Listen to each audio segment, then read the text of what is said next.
विनायको विघ्नराजो गौरीपुत्रो गणेश्वरः स्कन्दाग्रजो व्ययं पूतो दक्षोऽध्यक्षो द्विजप्रियः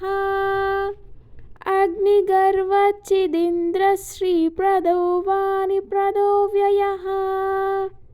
सर्वसिद्धिप्रदः शर्वा तनयः शर्वरीप्रियः सर्वात्मका सृष्टिकर्ता देवो नेकाचितः शिवः शुद्धो बुद्धिप्रियः शान्तो ब्रह्मचारी गजाननः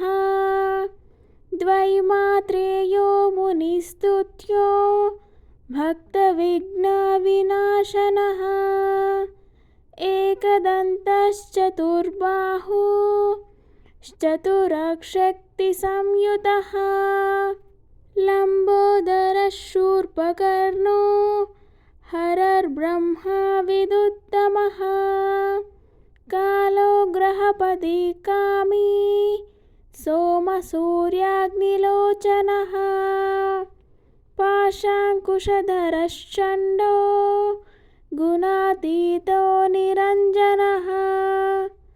अकल्मषः स्वयं सिद्धाचितापदाम्बुजः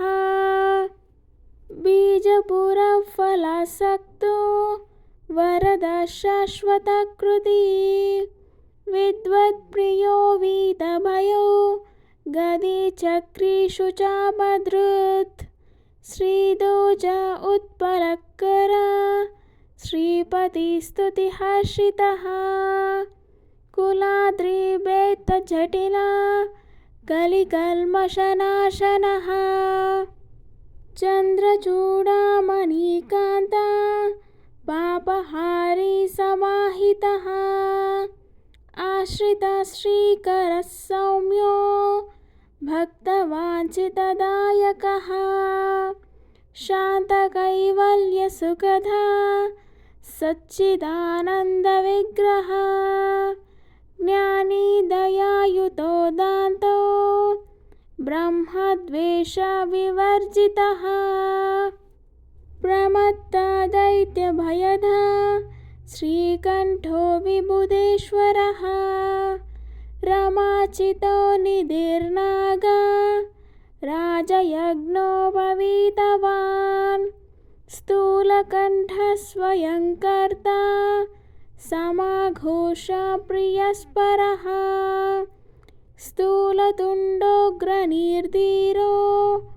वागीशासिद्धिदायकः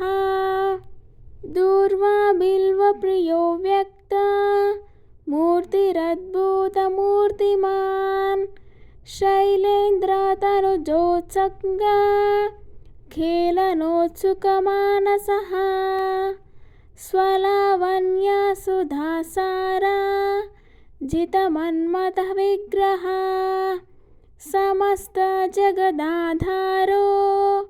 मायी मूषकवाहनः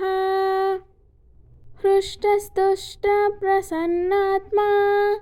सर्वसिद्धिप्रदायकः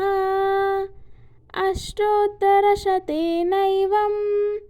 नाम्नां विघ्नेश्वरं विभुं तुष्टावाशङ्करपुत्रं त्रिपुरं हन्तुमुद्यतः या पूजयेदनेनैव